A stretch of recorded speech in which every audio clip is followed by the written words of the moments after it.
तो ये क्वेश्चन कोई मुश्किल क्वेश्चन नहीं है, it is just a conceptual question.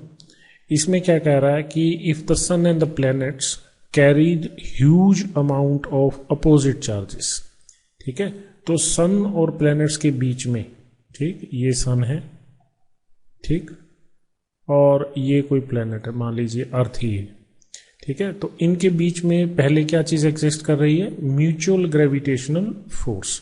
So this is the force on earth due to sun and this is the force on sun due to earth। तो ये gravitational force है, ठीक है।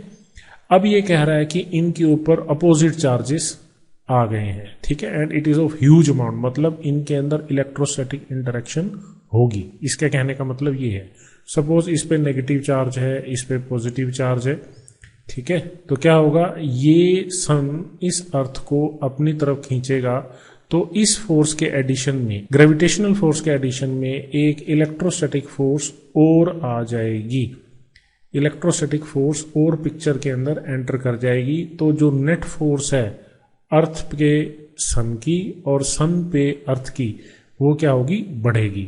बट इंटरेस्टिंग बात यह है कि जो ग्रेविटेशनल फोर्स है, ग्रेविटेशनल फोर्स और इलेक्ट्रोस्टैटिक फोर्स, ठीक है, तो आपको न्यूटन लॉ ऑफ ग्रेविटेशन और कूलम्स लॉ पता है, और दोनों ही इनवर्स स्क्वायर लॉ है, इनवर्स स्क्वायर लॉ, ठीक है।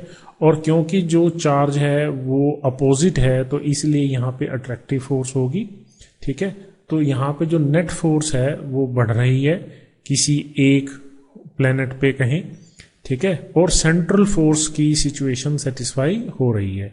तो प्लैनेट्स का जो मोशन है अराउंड द सन, वो under the effect of the central force है।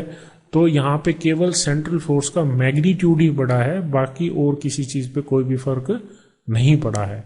तो जब सेंट्रल फोर्स का केवल मैग्नीट्यूड बढ़ा है और किसी कंडीशन पे कोई फर्क नहीं पड़ा है, तो केपलर लॉज के ऊपर कोई भी फर्क नहीं पड़ेगा। इससे प्रीवियस क्वेश्चंस में हम इन चीजों को डिस्कस कर चुके हैं, ठीक है, कि जो केपलर लॉज है, ठीक है, इन सभी के अंदर जो लॉ है, specially the square of time period is proportional to the cube of the semi major axis, तो उसका जो बेसिक फिनोमिना है वो यही है कि ये इनवर्स स्क्वायर लॉ को फॉलो करता है।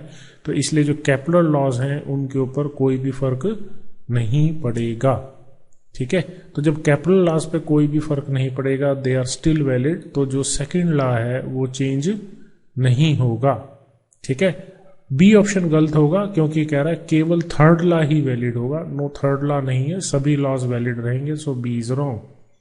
डी पोर्शन में कह रहा है the first law will still be valid, तो तीनों वैलिड है, सेकंड भी चेंज नहीं हो रहा, मतलब सेकंड वैलिड है, तो फर्स्ट लॉ वैलिड है, तो फोर्थ ऑप्शन भी सही है, ठीक है।